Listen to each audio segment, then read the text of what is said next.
তারপরে ছোট বুঝাইলে বাবার যে কান্না আর মার কান্না কেউ সহ্য করতে পারে না।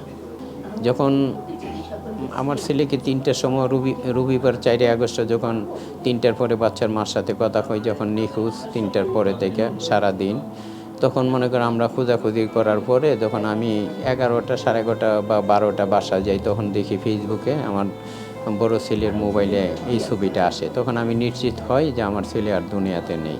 তখন মানবজমিন অফিসে যখন যাওয়ার পথে তখন আমরা আত্মীয়স্বজনকে সবাইকে নিয়ে যখন বিভিন্ন হসপিটালে ঘুরে ঘুরে দেখে আমার ছেলেটার লাশ নিয়ে পাই, তখন সোহরাওয়ার্দী মেডিকেল কলেজে মর্গে আমরা রাত্র ২:৩০টার সময় ৪ তারিখে রবিবার ২:৩০টার সময় হসপিটালে পাই। তারপরে আমরা ইমার্জেন্সি মনে করেন আমরা লাশটা নিয়ে যাই, কিন্তু লাশ নেওয়ার পথে অনেক বাধা বিঘ্ন হয় এবং লাশ যখন হসপিটালে আছে কে বা কারা হসপিটাল থেকে লাশ নিয়ে যায় মনে করেন কোনো খবর নাই। হসপিটালে লোকজনও ছিল না। আল্লাহর অশেষ রহমতে আমার ছেলেকে মনে করেন আমি নিয়ে দাফন করতে পারছি, আলহামদুলিল্লাহ।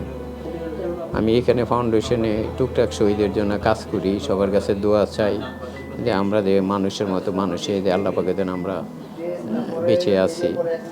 কিন্তু খুব কষ্ট লাগে এখন যখন আমরা আমার ছেলের দিকে তাকাই, যখন এই জুলাই আসছে তখন আমাদের আসলে ঘুম হয় না। আমাদের সবসময় মনে পড়ে এবং দেখি যে আমার ছেলে এখন আমাদের সাথে আছে, আমাদের সাথে কথা বলে। আমরা কখনো ভাবতে পারি নাই যে আমার ছেলেকে এইভাবে আমরা হারাতে হবে। আসলে ফেসিবাদ সরকার যে কাজগুলি করছে, যেভাবে মনে করেন নির্বিচারে পুলিশ অর্ডারের মাধ্যমে গুলি করছে, আসলে একটা স্বাধীন বাংলাদেশে খুব দুঃখজনক। রিক্সাটা যখন নূর মোহাম্মদ সাহেব এই রিক্সাটা মনে করে তার কাছ থেকে আমাদের মাননীয় উপদেষ্টা তথ্য উপদেষ্টা নাহিদ ইসলাম তার কাছ থেকে নিয়ে সে নিজ আন্তরিকতার সহিত সে গণভবনে জাদুঘরে মনে করে রাখছে। রাখার পরে আমরা ২ দিন পরে আমাদেরকে বলছে যাওয়ার জন্য, আমরা গিয়া দেখে আসছি। যাই এই সমস্ত ছেলেরা শহীদ হয়েছে, আমি সবার কাছে দোয়া চাই যে আমার এই সমস্ত আমার ছেলেসহ সমস্ত শহীদ যেন তারা জান্নাতবাসী হয়, আল্লাহ পাকে যেন তাকে জান্নাতবাসী করে।